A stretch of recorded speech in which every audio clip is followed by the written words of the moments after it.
Welcome to the 44th reading of my memoir, The Innocence of Guilt. My suicide attempt and the threat of nuclear war.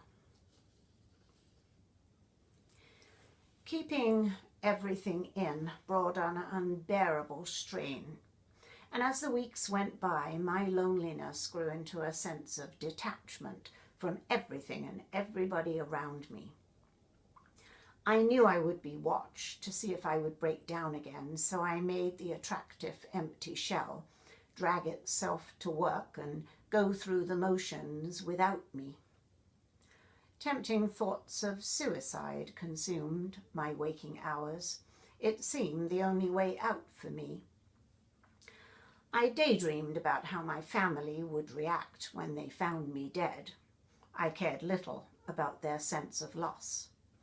They deserved to suffer some what-ifs and other feelings of remorse over what I planned to do.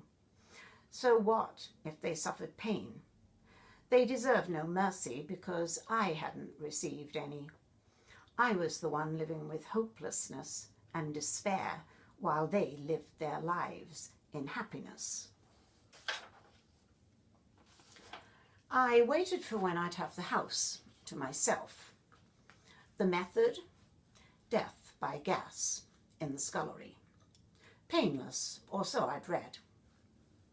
Something about all those Jews gassed at Auschwitz, unaware it wasn't a shower they lined up for. By the time they figured it out, they were dead.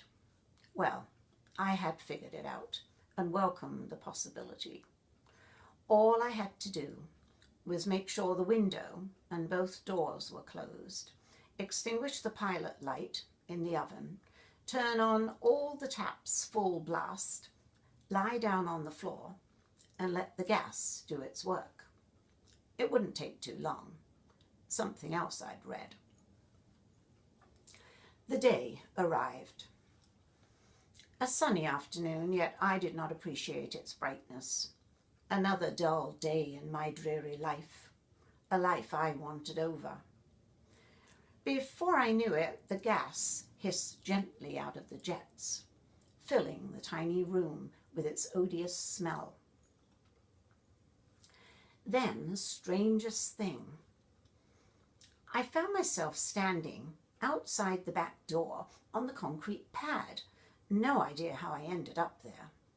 I hadn't opened the door and let myself out, yet there I stood, shielding my eyes from the blinding sunshine, alive, when I ought to have been lying dead on the scullery floor. A voice, loud and precise, spoke in my left ear. "You must not take your life," it said with authority. So much so, I immediately ran back into the scullery, turned off the taps, and opened all the windows to prevent the telltale smell from seeping into every corner of the house. I knew better than to put a match to light the pilot light. The rest of the afternoon passed by in a blur. When Mum returned home, a trace of gas lingered. She noticed it right away, went into the scullery and lit the pilot light. "Didn't you smell it, dear?" she asked, a worried look on her face, but I shrugged my shoulders and said nothing. Nobody knew I tried to take my life that day. I couldn't let a soul into those recesses of my mind.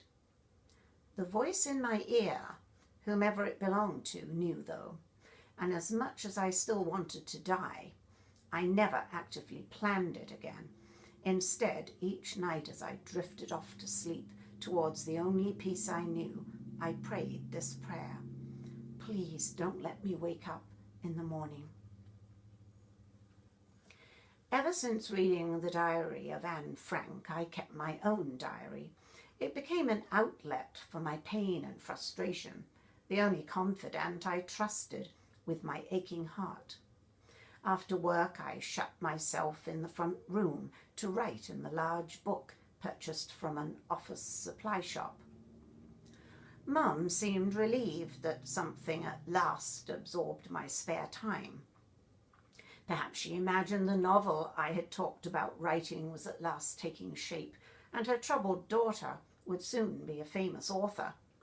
I'm sure she never peeked at my diary, or she would surely have confronted me. Pages and pages of various suicide methods I had considered since losing Patrick. I may not have been actively planning anything, but my mind continued to entertain the ways and means. In the diary, a poem about sliding into the cold, slippery, dark water of the river at the very place I first met him by the Lower Castle Park, sucked under by the current. No one watching, no one caring. Death still so inviting. Goodbye, cruel world. Pages full of despair and moans and groans involving every trivial facet of my life. The possibility of inhabiting someone else's body became an obsession. I imagined I could start anew, be an entirely different person. I despised myself. During this period of self-loathing, I had a dream. I stood in a circular room comprised of 13 closed doors. As I knocked on the first 12 doors, a person opened each one and angrily said, "I don't know you," then slammed it in my face. When the 13th door opened, the person standing in the doorway spoke in a kindly voice. "I know you. You're Jennifer Barrell." The door remained open, but I made no attempt to walk through. I woke up immediately afterwards. Strange dream. I wondered if it had any important meaning. I dutifully attended a class reunion at my school, where I expected to be flooded with the success stories of my classmates' fantastic careers. To my surprise, not one girl had a job better than mine. When I hesitantly told them I worked at Peaks, they were impressed. They were so nice to me. I could hardly believe they were the same girls I remembered from 1 year ago. They were grown up and beyond teasing or bullying me. If only they had been that nice to me when we were all schoolgirls together, how much better things would have been. Have they any idea what they put me through? On some days I went to the castle park by myself, armed with my record player and a few records stashed in the lid. Other times I took my diary and sat in the grass writing, but those solitary excursions were miserable as I watched other people out together. Not only was I lonely, but fearful too. The Soviet Union had succeeded in making an atomic bomb of their own, 5 to 10 years ahead of all predictions. The threat that once only consumed a person's nightmares became a possibility. I heard my parents discussing, amidst the regular arguments, the fact that we could all be blown up by a bomb sent over by the Russians. This could happen while we were tucked up in our beds at night. We wouldn't know what had hit us. As much as I wanted oblivion, the thought of a nuclear bomb wasn't quite what I had in mind. Meanwhile, Mum frequented Eld Lane Baptist Church with a friend.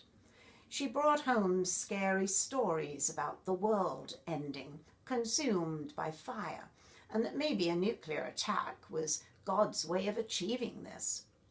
At night I lay in bed shaking with fear, metal army bed frame rattling, my vivid imagination conjuring up the most horrifying scenario of burning bodies and total annihilation of the human race. Over the summer, displays and information meetings were held in various venues, educating Colchester's townspeople about the nuclear threat. One Saturday, Mum persuaded me to attend a trade show held in the castle park. I dressed up in a pretty frock, and Mum casually remarked how nice I looked, thinking, I suppose, that maybe I felt better. but it was all a facade. The pretty fake me pouted and lingered while she listened to all the surprisingly cheerful doomsayers trying to get us to take our future destruction seriously. Shelters could be purchased for your back garden, but we couldn't afford one. So it seemed pointless to carry on with day-to-day living if we were all going to be burned to a crisp anyway. David surpassed his normal, excellent academic standard and was staying on an extra year at school. Mum said he had a promising future ahead of him, that is, unless I thought he got fried by the Russians. He planned to apply at Paxman's engineering company as an apprentice the next year, following in the footsteps of his maternal grandfather. My resentment towards my brother grew, especially since he still had friends calling at the house, and according to my estimation, never had any problems. I never saw much further than my own ultra-sensitive radar. 2 weeks holiday from the confines of factory life, but nothing to do with it. When the boredom became too much, I sauntered down the hill to Pyman's corner shop and came back with a huge bag of Quality Street assorted chocolates, sat on the top step of my house and consumed every single one until nauseous. Dindin, at 83 years old, still occasionally went to the cattle market or to the pub. He still rode his bike, but I was too wrapped up in my own problems to notice his diminishing quality of life. He remarked from time to time that his friends were all dead or dying, and he didn't know why he still lived. No answer from me, as I felt as isolated from human contact as he did. If he noticed my change of demeanour, he didn't let on. We found ourselves at opposite ends of the human scale, vast spaces in between. Thank you for listening. Please feel free to subscribe, like, or comment on this reading, and hopefully you will tune in to the next one. Bye for now.